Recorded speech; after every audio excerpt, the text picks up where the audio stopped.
बहनों और भाइयों नमस्ते। नरेश तैलरामानी जी, मैं आज को आपको भी नमस्ते करता हूँ, प्रणाम करता हूँ मैं आपको। दोस्तों, कल एक मौत बिना वजह हो गई सेक्शन 39 में आरती गांव के बाहर। दोस्तों, ये सड़क बननी है, पर यह सड़क पिछले 2 सालों से विवादों में है। काफ़ी समय से इस सड़क को खोद दिया गया है। हालांकि प्रदेश के मुख्यमंत्री और हमारे माननीय मनपा आयुक्त साहब ने आदेश दिया था कि जितने भी रास्ते खोदे हुए हैं पाइपलाइन के लिए या किसी भी कार्य के लिए, उनको बंद कर दिया जाए, जल्दी से बरसात से पहले उनको बंद कर दिया जाए। दोस्तों, बैरेक नंबर 1835 आरती गांव से आनंदपुर दरबार, लेकिन यह जो प्रकरण घटा है वह आरती गांव के बाजू में ही घटा है। दोस्तों, सबसे पहले कल जो बातें बताई गई कि बिजली के करंट से वह व्यक्ति मर गया, लेकिन मुझे दूसरी जानकारी दी गई। बताया गया कि उस खंभे में करंट नहीं था।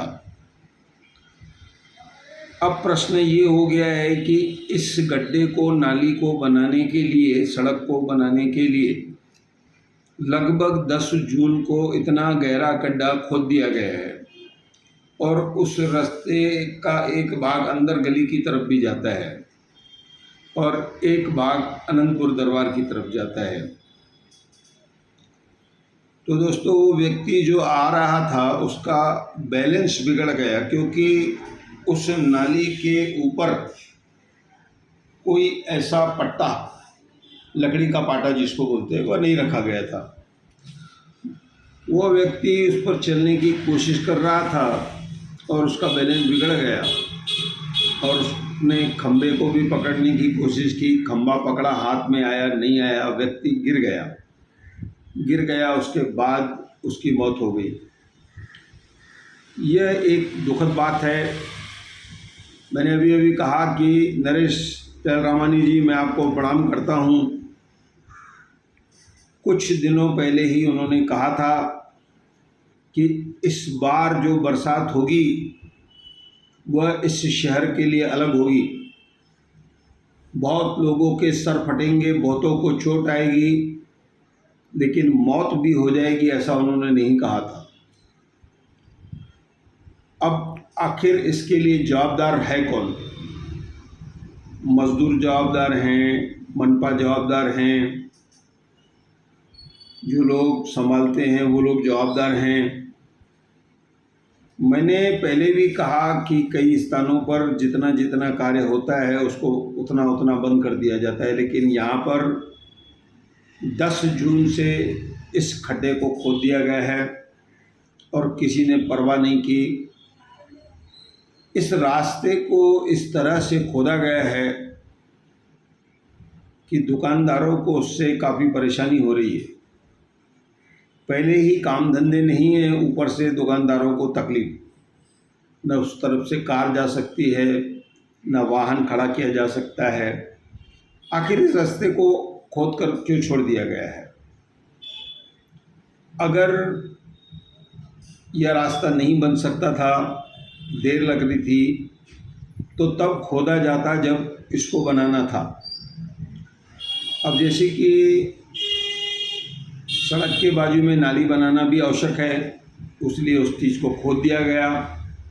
लेकिन जिन लोगों ने खोदा, शायद वो लोग भूल गए कि हमने इस रास्ते को खोदा है और कोई गिर सकता है, क्योंकि अभी तक की जो मौत की जानकारी थी कहीं से नहीं आ रही थी। और जब तक ऐसी जानकारी नहीं आएगी तो मनपा भी जागेगी नहीं ना। ये एक विचित्र शहर है, विचित्र लोग यहाँ काम करते हैं। दोस्तों, कल रात को मैंने देखा इंदौर शहर के सांसद श्री शंकर लालवानी जी भाई साहब, अगर मेरी आवाज़ वहाँ तक पहुँचे तो मैं आपको भी प्रणाम करता हूँ। आपने सिंधी में शपथ ग्रहण किया, वाह। आपको उल्लासनगर से बहुत लोगों ने बधाई दी, मैं भी देता हूँ आपको अग्निपथ चैनल की तरफ से। मुझे ये बताया गया और मैं देखता हूँ यूट्यूब पर, आज हमारे देश में साफ सफाई में और वातावरण में और डिजाइन में इंदौर नंबर 1 पर खड़ा है।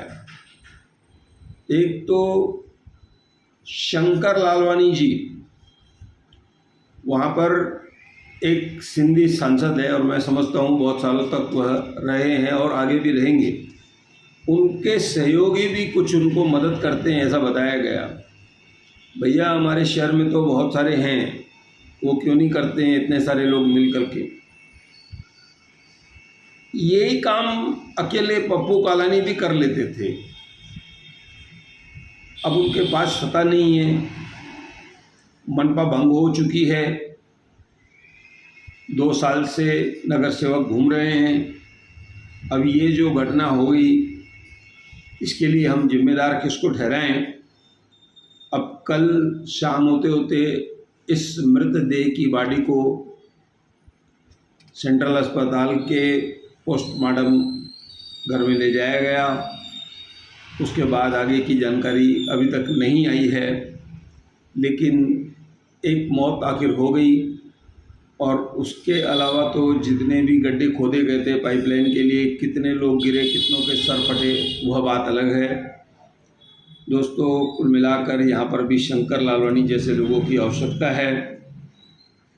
नरेंद्र राजानी जी किसी समय काफ़ी शोर करते थे, तहल रामानी जी शोर करते थे। इस समय तहल रामानी जी मैं समझता हूँ अकेले पड़ गए हैं। तहल रामानी जी, जो आपको जानकारी है, जो आप एक एक मुद्दे पे काफ़ी देर तक बहस करते हैं, बात करते हैं बिना लिखे हुए, बिना पढ़े हुए, तो मैं तो आपको इन सब चीज़ों को 1995 से जानता हूँ, आप लोग जब नुक्कड़ सभाएं करते थे। कुल मिलाकर इस बात को मैं यहीं ख़त्म करूँगा कि एक व्यक्ति की मौत बिना वजह हो गई, नाली को बंद न करने के कारण से। ऐसा कहकर मैं धन्यवाद कह रहा हूँ।